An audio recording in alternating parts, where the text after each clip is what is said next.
चलिए आज आपको हम बताते हैं कि घर पे ही आप एक पिज़्ज़ा बेस से पिज़्ज़ा कैसे बना सकते हैं। बहुत आसान है साहब। आप एक पिज़्ज़ा बेस ले आइए, अमूमन घर में रखे होते हैं। जो सामान चाहिए उस सामने ही आपको दिख रहे हैं। शिमला मिर्च हो गई, टमाटर हो गया, प्याज हो गया, चीज़ बहुत ज़रूरी है। जी जी, और मैं गो की चीज़ यूज़ करता हूँ, मुझे अच्छी लगती है। इसके अलावा वर्जिन ऑलिव ऑयल होना बहुत ज़रूरी है। This is a must ingredient. दूसरा, आपके पास पिज़्ज़ा की टॉपिंग होनी चाहिए, बहुत सस्ती होती है फन फूड की, गो एंड टेक इट। दूसरा, प्याज के ऑरिगेनो, नमक और काली मिर्च, ये सब चीज़ें हो गई। तो आइए इसके दूसरे स्टेप की तरफ चलते हैं। एक पैन को लेते हैं, उसमें थोड़ा सा तेल डाल के गरम करते हैं, और जब पैन ठीक से गरम हो जाए तो उसमें पिज़्ज़ा बेस को डाल के ठीक से सेकते हैं। देखिए यहाँ ये ध्यान रखना कि पिज़्ज़ा बेस नीचे से जलना नहीं चाहिए। जैसे ही वो थोड़ा सा हो जाए, जी हाँ, इसको उठा के अलग रख दीजिए। अब सिंपली पिज़्ज़ा बेस के ऊपर पिज़्ज़ा टॉपिंग लगाइए, ठीक से लगाइए, हर तरफ लग जानी चाहिए। जी हाँ, हर तरफ लग जाती है। लगी गई? जी जी, बिल्कुल हो गई। अब दूसरा स्टेप है कि इसके ऊपर हमें चीज़ लगानी है। तो अगर आप हेल्थ कॉन्शियस हैं तो थोड़ी कम चीज़ डालिए, जैसे मैंने डाली है, और कोशिश कीजिए वो चारों तरफ फैल जाए ठीक से। और जब ये काम आपका हो जाए तो इसके बाद का हमारा नेक्स्ट स्टेप होता है कि एक बॉल लें, उसके अंदर थोड़ी सी लाल मिर्च ले लीजिए। लाल मिर्च ज़्यादा नहीं होनी चाहिए, और वो थोड़ा सा टेस्ट के लिए कि बजाय ऊपर से आप इसके फ्लैक्स डालें। हाँ, तो अब इसमें प्याज डाल लीजिए। प्याज के बाद आप इसमें कैप्सिकम मिला लीजिए, और कैप्सिकम के बाद तीन ही इंग्रेडिएंट है, तीसरा है टमाटर। टमाटर को मिला लीजिए। जी, अब ये काम हो जाने के बाद हल्का सा हिला के इसमें थोड़ा सा, बहुत ज़्यादा नहीं, देखिए, हाँ, बहुत थोड़ा सा वर्जिन ऑलिव ऑयल हम मिलाते हैं। और इस वर्जिन ऑलिव ऑयल को मिलाने के बाद इसमें थोड़ा सा नमक, थोड़ी सी काली मिर्च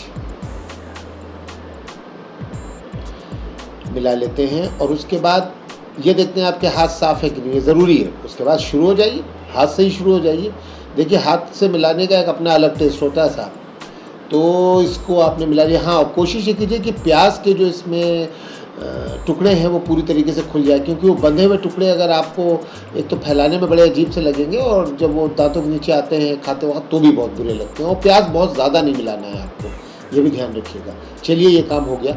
अब पिज़्ज़ा बेस को लीजिए और इसको बिना किसी रूल को फॉलो किए हुए ऐसे वैसे जहाँ जगह दिखे साहब वहाँ फैला दीजिए। कोई हार्ड एंड कोल्ड रूल नहीं है इसमें कि ये यहाँ होना चाहिए।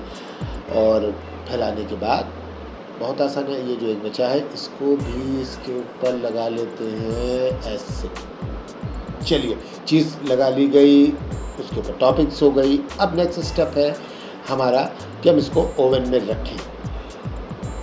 देखिए यहाँ ये जो आपने बड़े बड़े टुकड़े काटे, इनके कुछ फ़ायदे हैं। एक तो ये कि ये ठंडे हैं, और मैंने टमाटर के बड़े ही बड़े पीस रखे हैं। जब ये सिक जाते हैं, पूरी तरीके से रोस्ट हो जाते हैं ओवन में, तो इनका बहुत बेहतरीन टेस्ट आता है। यकीन मानिए कि ये चीज़ बहुत बढ़िया आती है इसमें।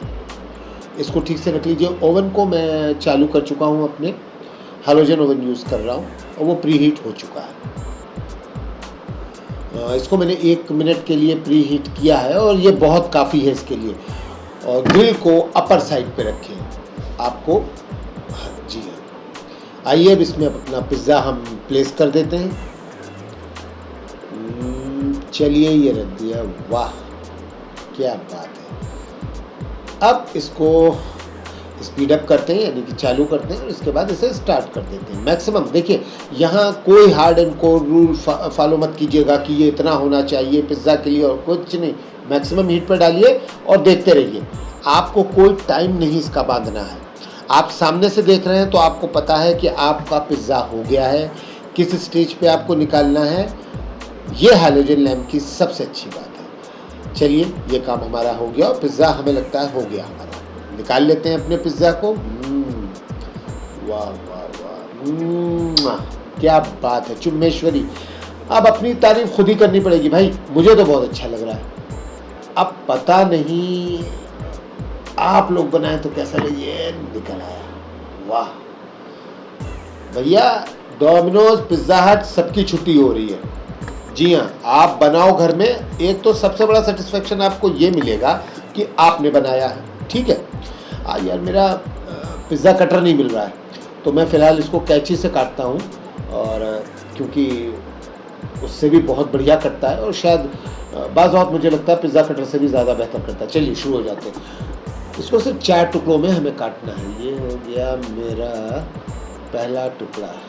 जी हाँ, ये हो गया मेरा पहला टुकड़ा, और ये हुआ हमारा दूसरे का आधा। फाइनली हमने अपना पिज़्ज़ा को काट लिया। वाह क्या बात है। अरे साहब, मैं अपने आप पे खुद हूँ फिदा, कोई देखे ना देखे मेरी भला। जी जी, अब बारी है ऑरिगेनो की। डाल लीजिए साहब, बिल्कुल बिंदास। मगर कुछ लोग टॉपिक्स में मिला लेते हैं, वो भी ठीक है, मगर मैं ऊपर से डालता हूँ, मुझे ऊपर से अच्छा लगता है। क्या बात है। किया की टॉपिंग्स में मुझे ऑरिगेनो भी ये देते हैं। ये कई हर्ब्स हैं इस कंपनी के पास, और ये सारे बड़े स्टोर्स में मिलते हैं, आप ट्राई कर सकते हैं, बहुत बढ़िया है ये। ऑरिगेनो का मिक्सचर जब तक नहीं बनेगा, आपको एक्चुअली पिज़्ज़ा का मज़ा आएगा ही नहीं। तो इसलिए मेरा ये कहना है कि ऑरिगेनो अच्छी वाली यूज़ कीजिए, इससे भी बेहतर मार्केट में अवेलेबल है। वाह वाह क्या बात है गाइस। देखिए, बिल्कुल सच बताइए, क्या आपको ये किसी भी कंपनी के पिज़्ज़ा से कम, किसी भी रेस्टोरेंट के पिज़्ज़ा से कम लग रहा है? अब इतना, अब यार जो दिख रहा है वो तो है ही है सामने। जी जी। और भैया दूसरी बात, ये आधा हो गया है इतनी जल्दी। अब ये जो बचा मैं दिखा रहा हूँ, वाह वाह वाह, क्या देखिए लेयर्स आई हैं इसमें, वाह वाह। तो ये ज़रूर घर पे ट्राई कीजिए। Thank you, thank you, thank you very much for watching.